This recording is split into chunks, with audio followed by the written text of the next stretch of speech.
പെരുന്നാൾ ദിവസം നമ്മളിൽ പലരുടെയും മനസ്സ് നാട്ടിലായിരിക്കും. ശരീരം മാത്രമേ ഇവിടെ ഉണ്ടാവുകയുള്ളൂ. അന്നേ ദിവസം നാട്ടിലേക്ക് വിളിച്ചാല് അവർ പെരുന്നാൾ സദ്യ ഒരുക്കുന്നതിന്റെയും യാത്ര പോകാൻ നിൽക്കുന്നതിന്റെയൊക്കെ തിരക്കിലാവും. അതൊക്കെ ചോദിക്കാനും അറിയാനും ഒരു പ്രത്യേക സുഖ. എന്നാല് പെരുന്നാൾ ദിവസം നമ്മൾ എവിടെയാ പോയെ, എന്താ ചെയ്തേ എന്നൊന്നും സ്വന്തം വീട്ടുകാരോട് പോലും പറയാറില്ല. നാണക്കേട് ഉണ്ടായിട്ടല്ല, എവിടെയും പോകാനില്ലാതെ കിടന്നുറങ്ങിയത് അവരെ അറിയിക്കണ്ട എന്ന് കരുതിയിട്ട.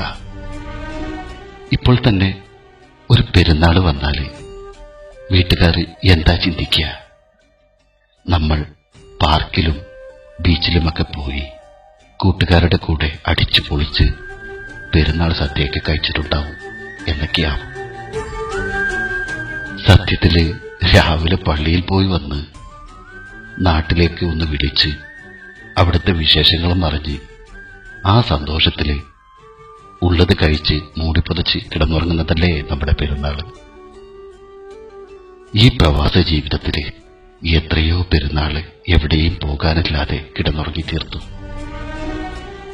അങ്ങനെയാണെങ്കിൽ തന്റെ മക്കൾക്കും വീട്ടുകാർക്കും പുതുവസ്ത്രമണിഞ്ഞ് നിറമനസ്സോടെ പെരുന്നാൾ ആഘോഷിക്കാൻ സാധിപ്പിച്ചു കൊടുക്കാൻ നമുക്ക് കഴിഞ്ഞിട്ടുണ്ടെങ്കിൽ അതല്ലേ ഏറ്റവും വലിയ സന്തോഷം.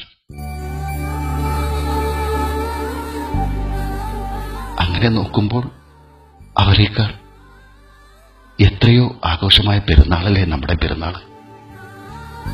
ഫുൾ ആഘോഷമായ പെരുന്നാള്. ഇങ്ങനെയൊക്കെ ആണെങ്കിലും നമ്മൾ ആശംസകൾ പരസ്പരം കൈമാറാൻ മറക്കാറില്ല. അതുകൊണ്ട് തന്നെ ഇത്തവണയും ഏവർക്കും എന്റെ ഹൃദയം നിറഞ്ഞ ചെറിയ പെരുന്നാൾ ആശംസകൾ.